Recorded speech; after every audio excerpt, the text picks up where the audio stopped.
Pessoal, a gente sabe que não é de hoje que muito se fala a respeito de doenças emocionais. E com a chegada da pandemia, muitas pessoas, infelizmente, acabaram adquirindo, às vezes, ansiedade, depressão, síndrome do pensamento acelerado. E nunca se fez tanto a necessidade de a gente ter acompanhamento com profissionais da área de psicologia. Durante todo esse mês de agosto está sendo trabalhado essa temática, porque no mês de agosto é comemorado o aniversário de regulamentação da profissão aqui no Brasil. E para falar sobre esse assunto, a importância do profissional de psicologia, principalmente nesse momento de pós-pandemia, estamos recebendo ao vivo, aqui no estúdio do Jornal de Picos, o psicólogo Anderson Meirelles. Olá, Anderson, boa tarde, seja muito bem-vindo ao Jornal de Picos. Obrigado pelo espaço. Diz que a TV Cidade Verde de Picos sempre proporciona para nós, profissionais da saúde mental. Então, prazer estar aqui hoje com vocês. Anderson, eu falava agora na abertura a respeito principalmente desses quadros de depressão, ansiedade, síndrome do pensamento acelerado, e eu pergunto para você, de fato, na maioria das vezes, é esse tipo de sintoma, esse tipo de doença, às vezes, que as pessoas acabam sendo acometidas quando se fala, por exemplo, nesse momento de pós-pandemia. A gente sabe que a população precisou ficar por muito tempo em isolamento social. E muitas pessoas que já tinham, digamos, uma ponta que levasse a ter uma depressão, que tivesse algum problema emocional, muitas pessoas acabaram deixando mais ainda potencializado esse quadro diante desse contexto de isolamento social. Como é que tem sido os atendimentos nos consultórios de psicologia quando a gente fala nesse momento de pós-pandemia, onde a população tenta voltar a essa normalidade? Clebson, aumentou bastante a procura. Eu costumo dizer que quando iniciou a pandemia, quando teve o auge mesmo, a procura foi bem significativa também. Mas o pós, né, por conta dessa volta, como você falou, da normalidade, a procura tem sido bastante intensa. Tanto que eu tive que aumentar dias de atendimentos, eu tive que colocar na agenda mais alguns dias de atendimento, porque não estava suprindo, a demanda cresceu demais, ok? Geralmente, Anderson, as pessoas, elas fazem essa procura espontânea porque a gente sabe que por muito tempo ficou muito estigmatizado, existia um preconceito muito grande da população procurar, por exemplo, o atendimento de um psicólogo. As pessoas, infelizmente, tinham na cabeça dela que quem precisava de um psicólogo era uma pessoa que tinha algum problema mental. E a gente sabe que não é assim que funciona. A gente sabe que hoje em dia, quem é que não precisa fazer uma consulta com um psicólogo? As pessoas, elas estão de fato procurando ou ainda, infelizmente, ainda existe esse estigma, esse preconceito? Ainda existe um certo tabu, porém, hoje eu vendo no consultório, as pessoas estão com a mente mais aberta, certo? Para procurar essa ajuda, para falar, não guardar.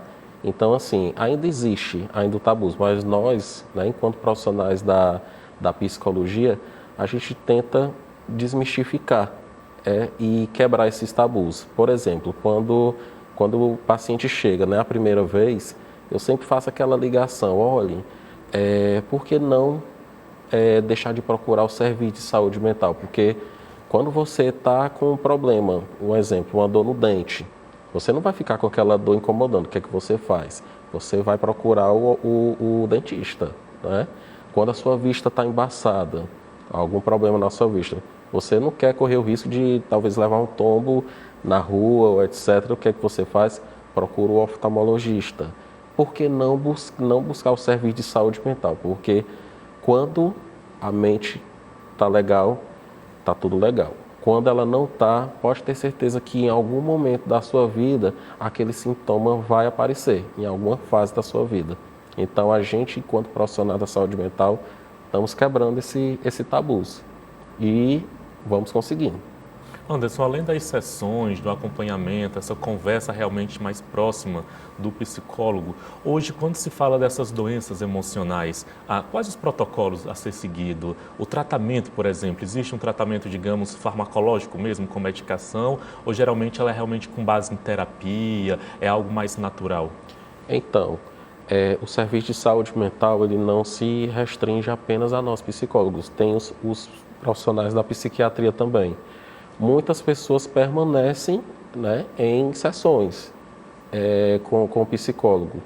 Outras já requer aquela questão de permanecer com a medicação, mas que o profissional, né, com o tempo vai fazendo o desmame, justamente para aquele paciente ele adquirir aquela vida sem aquela medicação, sem aquela necessidade do remédio. Hoje, o próprio Sistema Único de Saúde entende a necessidade dos profissionais de psicologia para a população. Hoje, se você procura, às vezes, uma unidade básica de saúde, dependendo da estrutura da unidade básica de saúde do seu bairro, você pode encontrar até um psicólogo Sim. dentro dessa unidade básica de saúde, que é porta aberta. Hoje, como é que está a situação quando se fala, por exemplo, de saúde pública, quando se fala de SUS, dialogando com a psicologia? Então, existe uma rede, certo? Que você frisou bem, existe uma rede de profissionais, tanto na rede privada como na rede pública, como, por exemplo, os postinhos, nas UBSs, certo? Tem um profissional psicólogo lá, certo?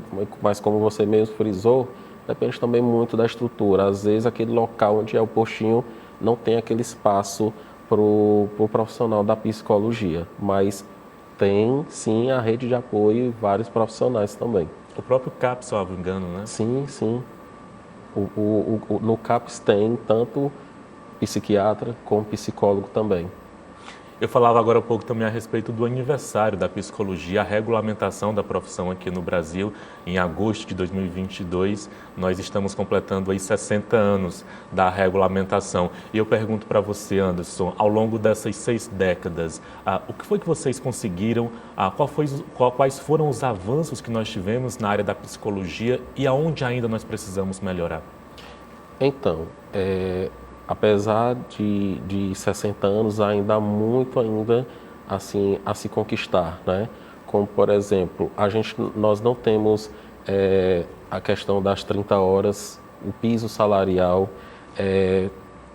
está até em pauta para que logo, aqui no Piauí, seremos o primeiro estado a ter o piso, né, o piso do psicólogo aprovado. Né? Então, a gente está aguardando ainda todos os trâmites, né, da governadora, ok? Mas ainda há muito a se conquistar, Clebson. Assim, conquistamos muitas coisas.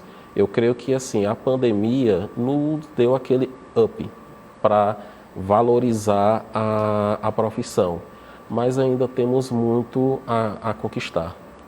Conversamos com Anderson Meirelles, psicólogo, trazendo informações para a gente a respeito de todo esse atendimento que hoje se faz necessário quando se fala de doenças emocionais, voltados principalmente para esse atendimento psicológico, mas não só isso também, falando para a gente a respeito desses 60 anos da psicologia no Brasil.